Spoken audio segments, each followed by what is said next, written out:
सुरेखा चाची बरामदे से गुजरकर गेट की तरफ जाने लगी तो आंगन में गेहूं साफ करती रोशनी पर नजर ठहर गई। कमाल है ये लड़की भी, धूप में पानी में कहीं भी बिठा दो, चुपचाप बैठी काम पूरी करती रहेगी। सुबह उसके हाथों से गिरकर चाय का कप टूट गया था। उसी की सजा स्वरूप सुरेखा चाची ने रोशनी को धूप में गेहूं बिनने का आदेश दिया था। सुबह की धूप अब धीरे धीरे पूरे आंगन को अपनी बाहों में घेरती जा रही थी। चाची ने देखा रोशनी का गोरा रंग धूप की हल्की तपिश में और भी चमक रहा था। मन ने कहा, सुरेखा तू इतनी कठोर क्यों बन गई है? पर जवाब उसके पास नहीं था। जब वह शादी करके इस घर में आई थी तब जेठानी सरोज के रूप रंग को देखकर धक रह गई थी। वह उनके आसपास भी कहीं नहीं ठहरती थी। सरोज जी ने प्यार से उसे बाहों में भर लिया था और एकांत होते ही बोली थी, हमारी कोई छोटी बहन नहीं है, बस 2 भाई हैं। तुम हमारी बहन बनोगी ना? वह मुस्कुराकर आश्वस्त हो गई थी। जिसे अपने रूप का तनिक भी अभिमान नहीं था, उससे भला कैसा डरना? पर सब कुछ वैसा ही नहीं होता है जैसा व्यक्ति सोचता है। प्रायः किसी भी काम से पहले अम्मा जी का स्वर उसे आहत कर देता। सुरेखा बेटा, जरा सरोज से भी पूछ लेना कि भरवा बैगन कैसे बनेंगे। विजय को अभी तक अपनी भाभी के हाथों के स्वाद की आदत पड़ी है। उसका तन मन सुलग उठता है। कैसे प्यार भरी चाशनी में लपेटकर अम्मा जी ने उसे जता दिया था कि अभी तुम रसोई में कच्ची हो। सुरेखा धीमे कदमों से आंगन में पहुंची और उसे झंझोड़ कर बोली, इतनी देर में बस आधा कनस्तर गेहूं बीना है, चल उठ, रसोई में जाकर नाश्ता कर ले।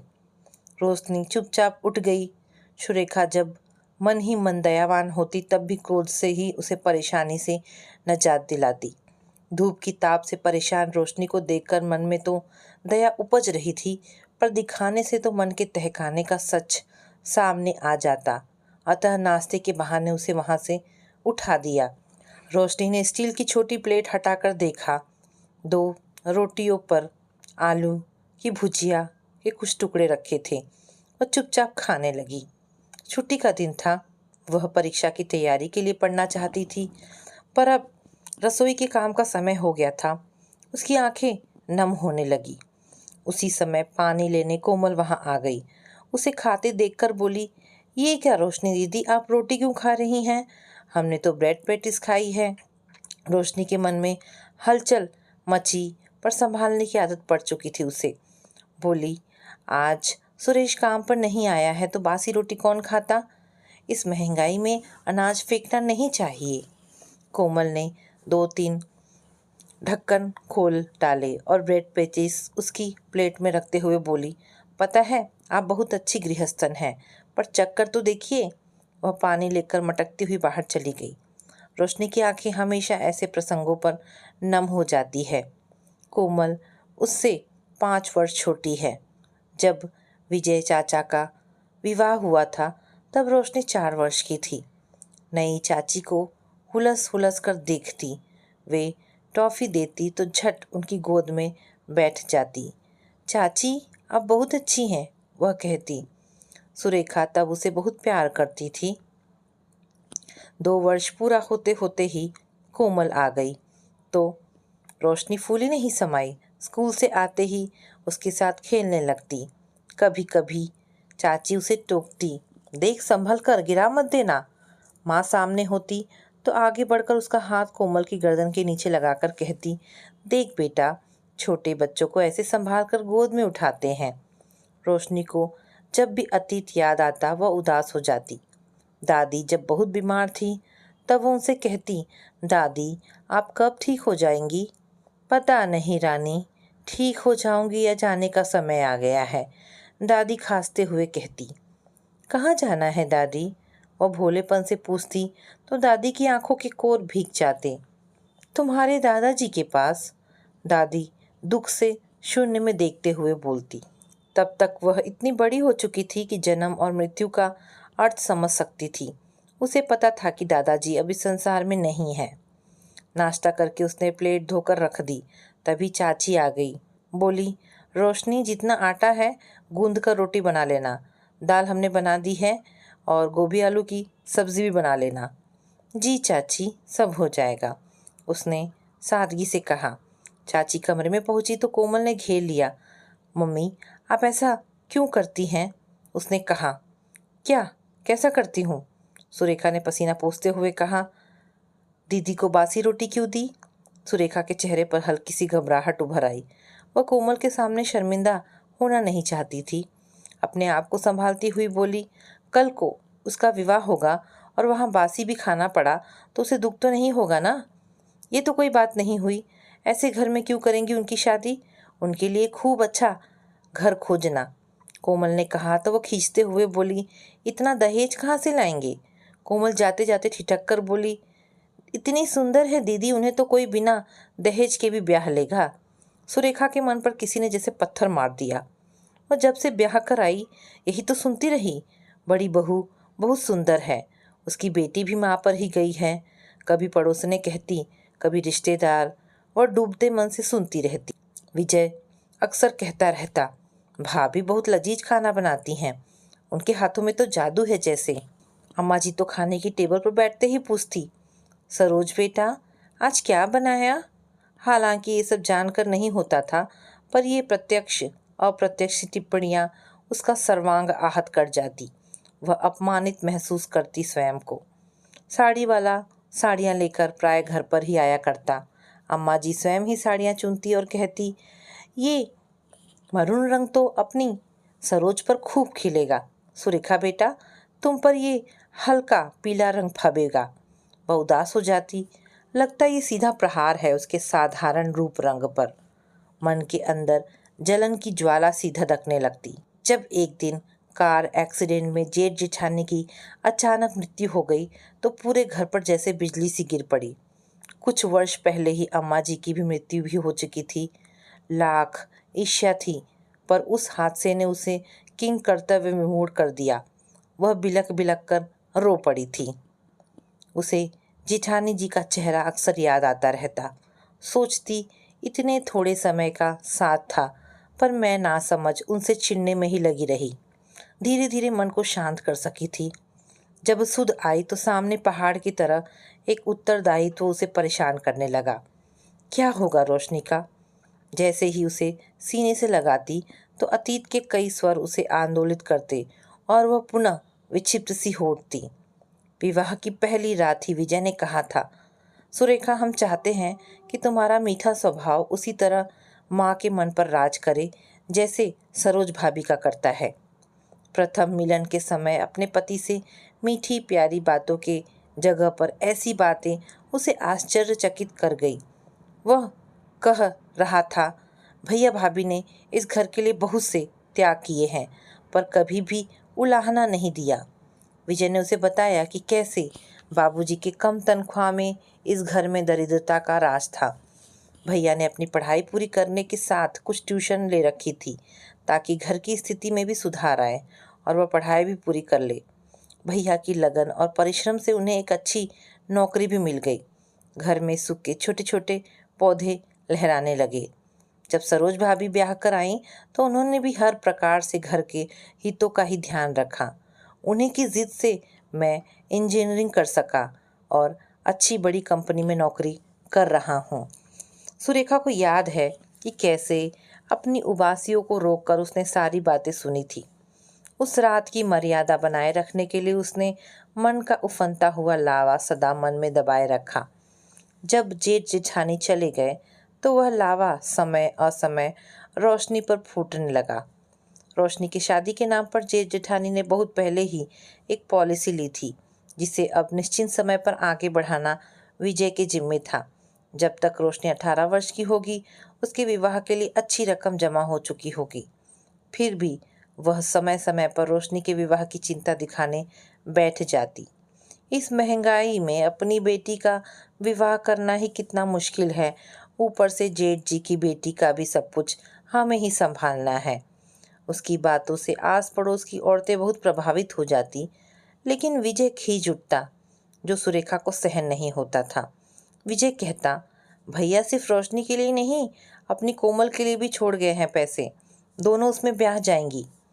सुरेखा खींचकर कहती, मेरे पास बहुत काम है, तुम्हारी भैया भाभी स्तुति सुनने का समय नहीं है। रोशनी पढ़ाई में बहुत तेज थी। घर के सारे काम निपटाकर अपनी पढ़ाई पूरी करती। कभी कोमल कुछ पूछती तो उसे भी पढ़ाने में समय देती। एक दिन सुरेखा की दूर की मौसी का फ़ोन आया कि वे अपने बेटे के लिए लड़की देखने आ रही हैं। उनका एक ही बेटा था। 2 बेटियों का विवाह कर चुकी थी। अब बेटे का जल्दी विवाह करना चाहती थी ताकि अमेरिका जाने से पहले उसके पैरों में बेड़ियां डाल दे। सुरेखा ने रोशनी से कहा, मेरी दूर की मौसी आ रही हैं, पहली बार आएंगी, खूब खातिरदारी करना। कोमल ने तुरंत टोका, फिर दीदी कॉलेज कब जाएंगी? हम सब कर लेंगे चाची, आप चिंता ना करिए। सुरेखा ने कोमल को क्रोध से देखकर कहा, तुम्हारी तरह आलसी नहीं है रोशनी, सब कुछ मैनेज करना जानती है।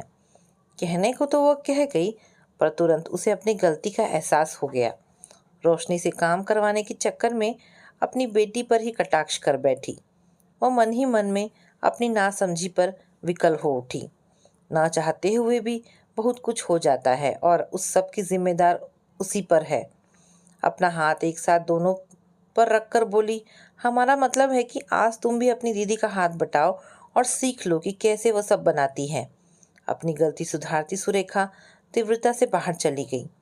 मौसी आई तो उनका बेटा अभिषेक भी साथ आया। उसने बहुत जल्दी हर एक का मन जीत लिया। भोजन करने बैठे सब तो मौसी ने खूब प्रशंसा शुरू कर दी। सुरेखा बोली, दोनों बहनों ने मिलकर बनाया है। नहीं मौसी जी, कोमल तुरंत बोली, ये सारा खाना दीदी ने बनाया है। अरे वाह, तुम तो बहुत अच्छी गृहस्थन हो बेटा। मौसी ने प्यार से रोशनी को देखा। तुम्हारा नाम क्या है? जी रोशनी।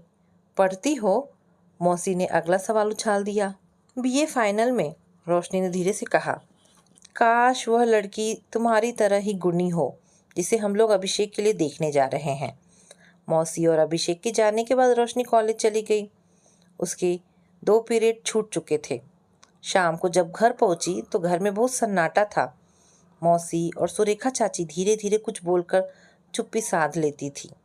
अभिषेक न्यूज़पेपर पकड़कर लगातार कुछ सोच रहा था। रोशनी ने किताबें रखी और चाची के पास जाकर बोली, चाय बनाऊं चाची? मौसी ने चौंक कर उसे देखा। उनकी आंखों में जाने क्या था। सुरेखा ने कहा, हाँ, साथ में कुछ गरम गरम भजिया भी बना लो। रोशनी लौटी तो उसने सुना मौसी कह रही थी, कितनी प्यारी और शांत स्वभाव की है तुम्हारी रोशनी। रात तक रोशनी को उन लोगों की चुप्पी का कारण पता चल गया था। इन लोगों को तो लड़की पसंद थी, पर उस लड़की ने अकेले में अभिषेक से कहा कि वह किसी से प्यार करती है। माँ बाप जबरन उसकी शादी करवा रहे हैं। कोमल ने ये सारी बातें करते मौसी और माँ को सुना था और रोशनी को बताने चली आई थी। रोशनी के काम में हाथ बटाते हुए वह निरंतर कुछ न कुछ बोलती जा रही थी। रोशनी मन ही मन सोच रही थी कि वह लड़की कितनी बहादुर है जिसने सच को इस तरह सामने रख दिया।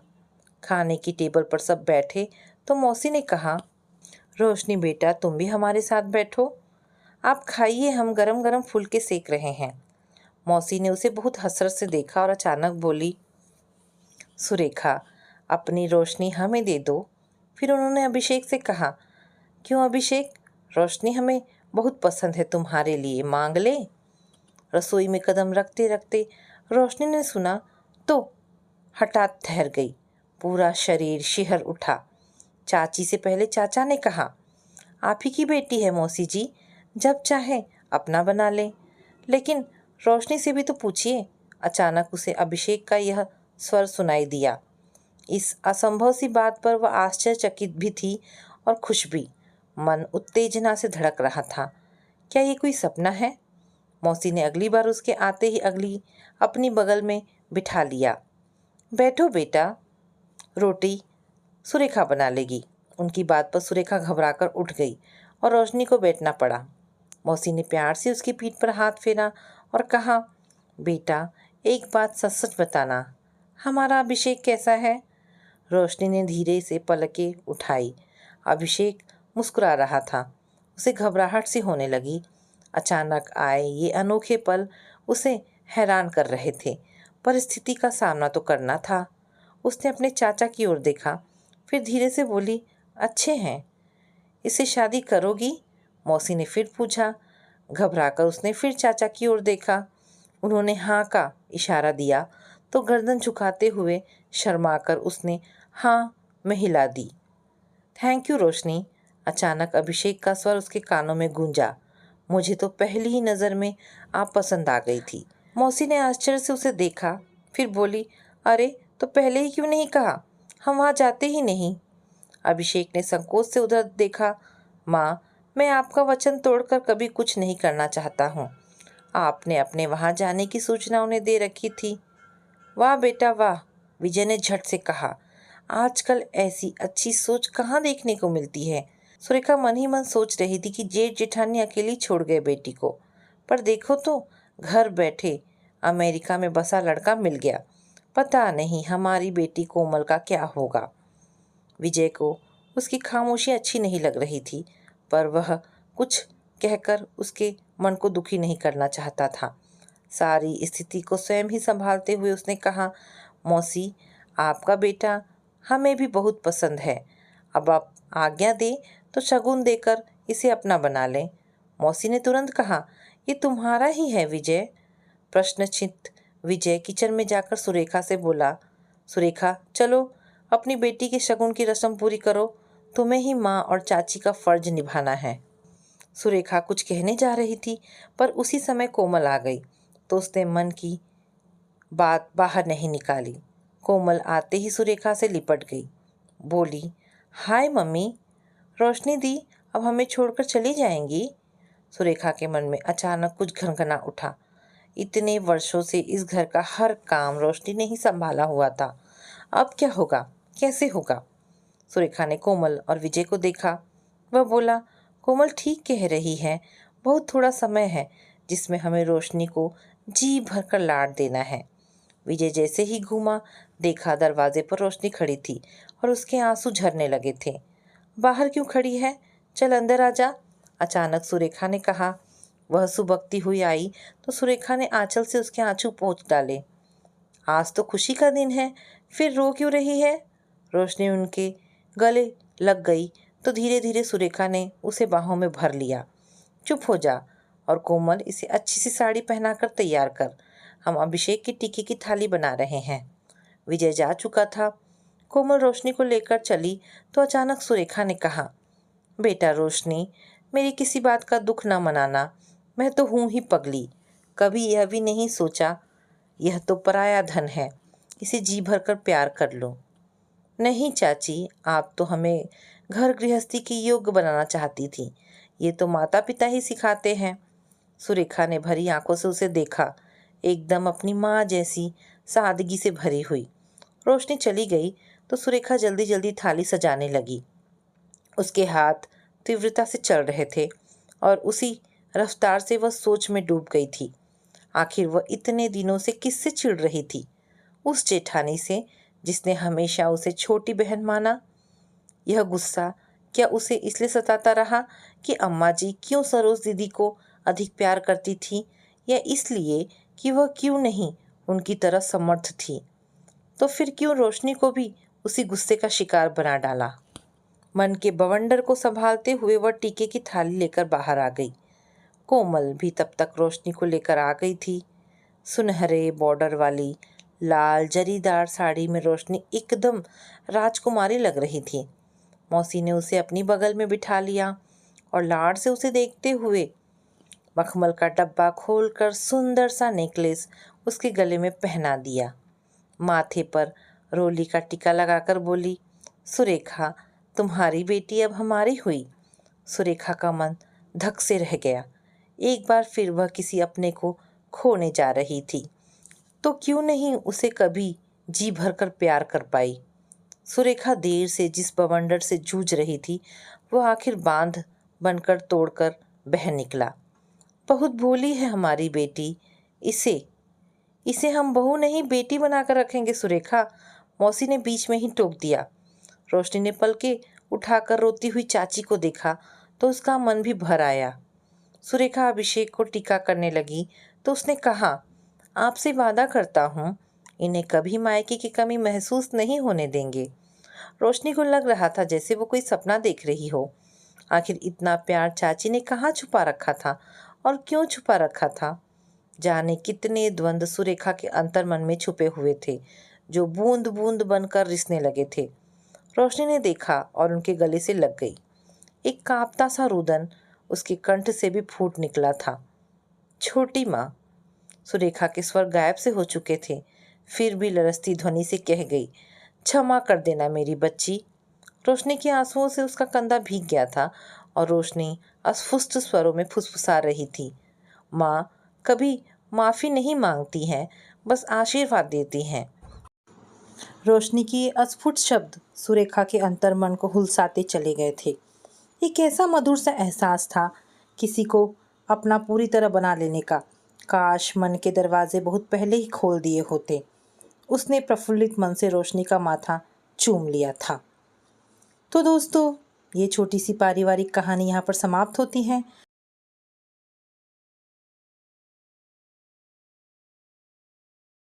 ये तुम्हारा आखिरी फैसला है? सौरभ ने पूछा। हाँ, मैं नौकरी छोड़ना चाहती हूँ, काजल ने बिना लाग लपेट के बोला। सोच लो, सौरभ ने लालच दिया। पैसा पैसा पैसा, आपको सिर्फ पैसा सूझता है, अपने बेटे की कोई फिक्र नहीं। काजल बिफरी। बेटे को क्या हुआ? सौरभ ऐसे मासूमियत से बोला मानो कुछ जानता ही ना हो। क्या नहीं हुआ? देखते नहीं कितना दुबला पतला हो गया है। हर माँ को अपना बेटा कमजोर दिखता है, आपको नहीं दिखता? काजल ने तंज कसा। 5 साल के बच्चे ऐसे ही दिखते हैं, उसके बाद सब ठीक हो जाएगा। मैं 5 साल रुकने वाली नहीं, काजल ने साफ कहा। वह कहती रही, आपको अपने बेटे पर जरा भी तरस नहीं आता। रोज बेटों को शिशु सदन में छोड़कर ऑफिस जाती हूँ, शाम 7 बजे ऑफिस से लौटती हूँ, तब जाके उसके दर्शन होते हैं। कितना रोता है जब मैं उसे छोड़कर ऑफिस जाती हूँ। उस पर उसका स्वास्थ्य दिन प्रतिदिन खराब होता जा रहा है। पता नहीं शिशु सदन वाले कैसे बच्चे को रखते हैं। काजल का मन भीग गया। सबके बच्चे वहीं पल रहे हैं, उन्हें तो कोई शिकायत नहीं। सबका मैंने ठेका नहीं ले रखा है। मैं अपने बच्चे को जानती हूँ, उसका स्वास्थ्य गिर रहा है, उसे माँ की ज़रूरत है। 1.5 करोड़ का फ्लैट लिया है, उसकी किस्त हम दोनों मिलकर भरते हैं। नौकरी छोड़ दोगी तो सारा बोझ मेरे कंधे पर आ जाएगा, कैसे मैनेज करूँगा? सौरभ लाचार था। 10 साल और बढ़ जाएगा किस्त का प्रीमियम, मगर आज बेटे को समय नहीं दिया तो सारी जिंदगी पछताना पड़ेगा। काजल सौरभ की ही तरह सॉफ्टवेयर इंजीनियर थी।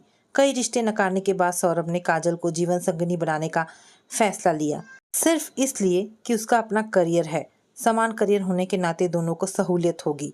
दोनों मिलकर कमाएंगे तो वह हर ख्वाहिशें पूरी कर सकेंगे, जिसके लिए उन्होंने दिन रात मेहनत करके पढ़ाई की। बच्चे की परवरिश कैसे होगी, इस पर किसी ने नहीं सोचा। तब की तब देखी जाएगी। सौरभ ने शादी कर ली। शादी के 4 साल अच्छे से कटे। दोनों के ऑफिस एक ही शहर में थे। दोनों ने एक फ्लैट ले लिया, साथ में कार भी। सब कुछ बैंक से फाइनेंस करा कर लिया। आजकल के युवाओं में धैर्य का अभाव है, वे सब कुछ तुरंत पाना चाहते हैं। भोग विलास की सुविधाएं जुटा लेने के बाद बच्चे के बारे में सोचते हैं। शादी के 6 साल गुजरने के बाद काजल ने परिवार बढ़ाने की सोची। वह 32 की चल रही थी। वो बच्चे को लेकर कोई जोखिम नहीं उठाना चाहती थी। 6 महीने तक तो उसे ऑफिस से छुट्टी मिल गई। उसके बाद कुछ दिन उसके सास ससुर ने संभाला, फिर अपनी माँ को बुला लिया। अंश 1.5 साल का हुआ तो उसे उसकी चिंता हुई। सास ससुर माँ सब अपने अपने घरों को लौट गए। किसी ने राय दी तो उसे एक शिशु सदन में छोड़कर जाने लगी। अंश बड़ी मुश्किल से काजल का आंचल छोड़ता। दूर तक उसके रोने की आवाज़ें सुनाई देती तो उसका दिल डूबने लगता। किसी तरह मन मारकर वह काम पर जाती। धीरे धीरे उसने खुद को मना लिया, मगर अंश को कैसे मनाए? वह तो अबोध था। अंश को माँ की ज़रूरत थी। वह हर दिन उसे रोता हुआ छोड़कर विदा होती। उसका दिल कचोटता। 6 महीने शिशु सदन में गुजारने के बाद काजल ने महसूस किया कि अंश का जो ग्रोथ होना चाहिए था वह नहीं हो रहा था। उसने संचालिका से शिकायत की तो कहने लगी वह हर संभव बच्चे की देखभाल करती है, खान पान से लेकर सोने के बिस्तर तक। आया सीने से लगाकर बच्चों को सुलाती है। जब बच्चा सो जाता है तब वे बच्चों को छोड़ती है। फिर क्यों नहीं मेरे बच्चे की तंदुरुस्ती बढ़ रही है? वह हर वक्त रोता रहता है। काजल को रंज हुआ। मैडम, जैसा आप सोच रही हैं वैसा नहीं है। हर बच्चे को माँ जैसा ही प्यार दुलार मिलता है। सफाई देने के बाद भी काजल का मन नहीं माना। उसे लगा कि आदमी धन दौलत लेकर करेगा क्या, जब बच्चे की सही परवरिश ना हो पाए। बच्चे की परवरिश माँ ही कर सकती है। काफ़ी समझाने बुझाने के बाद भी जब काजल अपने फैसले से डिगी नहीं, तब सौरभ ने एक रास्ता सुझाया। क्यों ना मम्मी पापा को हमेशा के लिए ही बुला लिया जाए। यदि ऐसा होता है तो मैं नौकरी कर सकती हूँ। काजल को विश्वास था कि दादा दादी के संरक्षण में अंश का सही विकास हो पाएगा। वैसे भी बच्चों को दादा दादी नाना नानी से काफ़ी लगाव होता है। सौरभ किसी भी सूरत में काजल की नौकरी नहीं छुड़ाना चाहता था। शादी की उसकी थी कि लड़की नौकरीशुदा होनी चाहिए, जो उसे काजल के रूप में मिली। सौरभ ने अपनी माँ को फ़ोन लगाया। मम्मी आप चाहेंगी तो मेरी समस्या का समाधान हो जाएगा। बेटा जब तेरे पापा तैयार होंगे तब ना, मम्मी बोली। पापा को आप समझाइए कि बेटा बहू से बढ़कर कोई नहीं है। सौरभ ने भावनात्मक दांव खेला। माँ ने किसी तरह का आश्वासन नहीं दिया, बस इतना कह पाई कि पापा से बात करूँगी।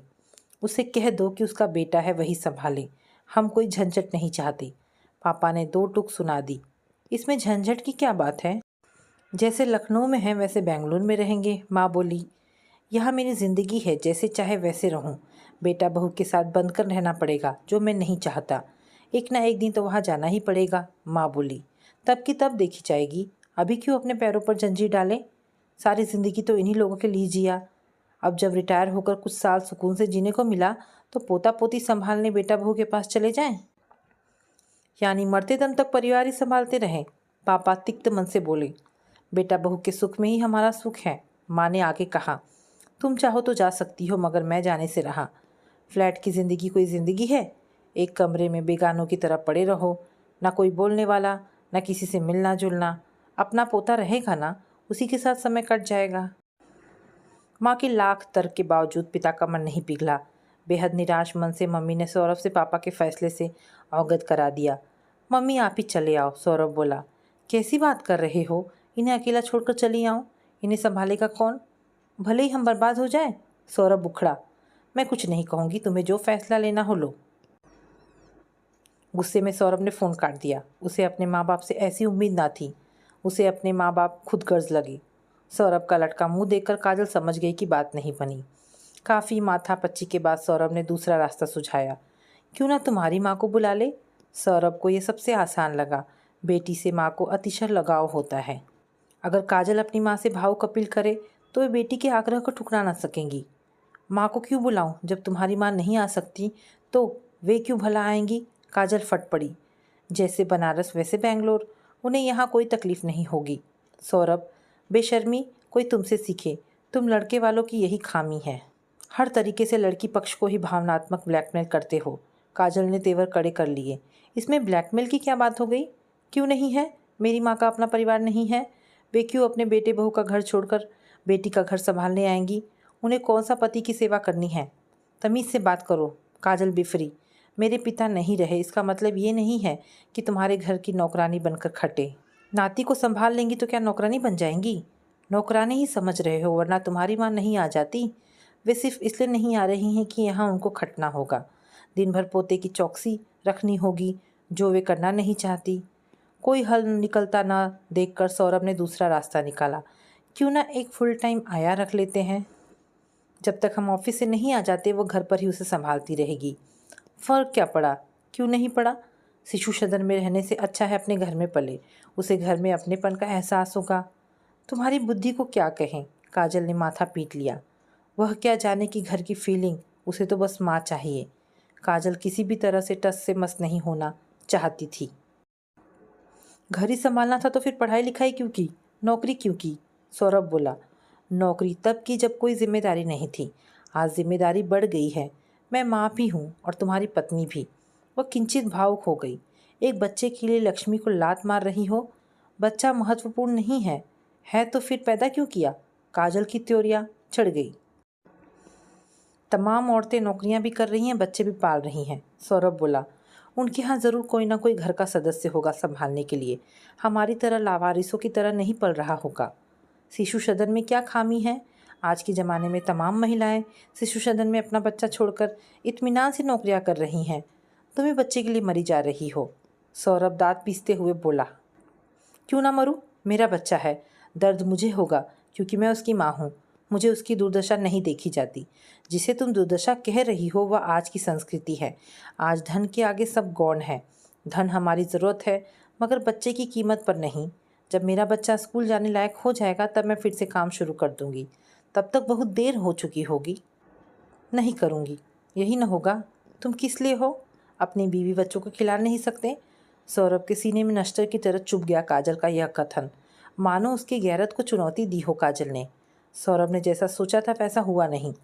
काजल से शादी की पहली शर्त यही थी कि वह नौकरी वाली हो।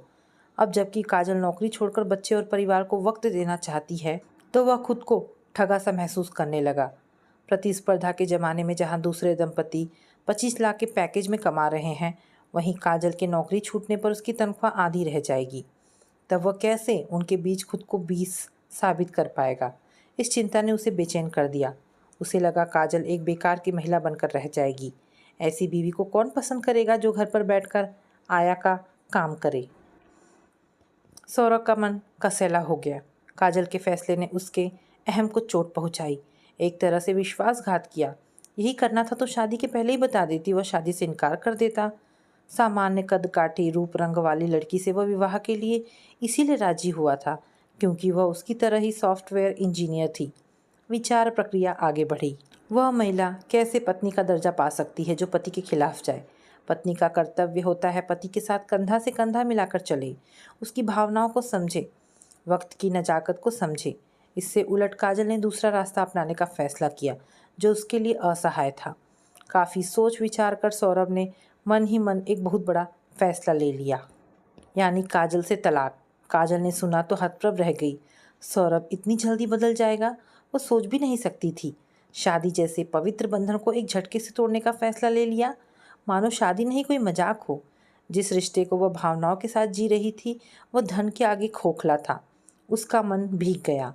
सौरभ, मैंने सपने में भी नहीं सोचा था कि तुम इस कदर गिर जाओगे। तुम्हें पत्नी बच्चे से ज़्यादा रुपयों की फिक्र है। काजल बिफरी। तुम्हें जो सोचना है सोचो, मैं भी तुम्हारी तरह अपने फैसले से पीछे नहीं हटूंगा। सौरभ ने ठिठाई की। तुम्हें क्या लगता है कि मैं तुम्हें आसानी से छोड़ दूंगी? अगर मेरी और मेरे बच्चे का भविष्य बर्बाद होगा तो तुम्हें भी कहीं का नहीं छोड़ूंगी। काजल भी अड़ गई। क्या भरोसे के लायक हो सकता है? उसके मम्मी पापा में हमेशा वैचारिक टकराव होते रहे, परंतु दोनों के बीच तलाक का ख्याल कभी नहीं आया। सौरभ अपनी भड़ास निकाल सकता था, मगर तलाक के लिए कहना या सोचना यह दर्शाता है कि वह कितना गैर जिम्मेदार है। सुलझे हुए पति पत्नी में मतभेद हो सकते हैं, मगर अलगाव की बात वे कभी नहीं सोचते, क्योंकि वे जानते हैं कि तलाक कोई समस्या का हल नहीं। सौरभ ने काजल से बोलचाल बंद कर दी। उसने भरसक उसे समझाने की कोशिश की, यहाँ तक कि कहा कि कुछ सालों की बात है, जैसे ही अंश स्कूल जाने लायक हो जाएगा वह फिर से नौकरी शुरू कर देगी। थोड़े पैसे कम ही तो मिलेंगे, कोई बात नहीं। इस बात का संतोष तो रहेगा कि मैंने बच्चे पर बेहतर ध्यान दिया। इसके बावजूद वह अपने अहम पर कायम रहा। एक रोज़ सौरभ ने अपना दुखड़ा अपने एक मित्र से की। तब उसने समझाया कि काजल जो कर रही है वो ठीक है। उसने खुद अपना अनुभव साझा किया, कैसे उचित देखभाल ना हो पाने के कारण उसका बेटा मरते मरते बचा। उस रोज़ मैंने कान पकड़ लिया कि जब तक मेरा बच्चा समझदार नहीं हो जाएगा अपनी पत्नी से नौकरी नहीं करवाएगा। पत्नी भी मान गई। अब वह खुशी खुशी अपने बेटे को पाल रही है। वह कहता रहा, जब हम माँ बाप बनते हैं तब हमारा उद्देश्य हमारी संतानें होती हैं। उनकी सही देखभाल ना हो तो वे हमारे प्रेम से वंचित हो जाते हैं, जो उनके मानसिक विकास को अवरुद्ध कर देती है। वे बिगड़ भी सकते हैं। मित्र की बातों का सौरभ पर गहरा असर पड़ा। सौरभ में आए परिवर्तन से काजल बेहद खुश थी। उसका मातृत्व लौट आया था। अब वह अपने बेटे को संपूर्ण प्यार दे सकती है और उसकी अच्छी परवरिश कर सकती है। तो दोस्तों, ये दोनों कहानियाँ आपको कैसी लगी मुझे कमेंट करके ज़रूर बताएं। आशा करती हूँ कहानियाँ पसंद आई होगी। अगर कहानी पसंद आई है तो प्लीज़ इसे लाइक एंड शेयर करें। दोस्तों, ऐसी ढेरों पारिवारिक और शिक्षाप्रद कहानी सुनने के लिए मेरे चैनल को प्लीज़ सब्सक्राइब करें। धन्यवाद दोस्तों।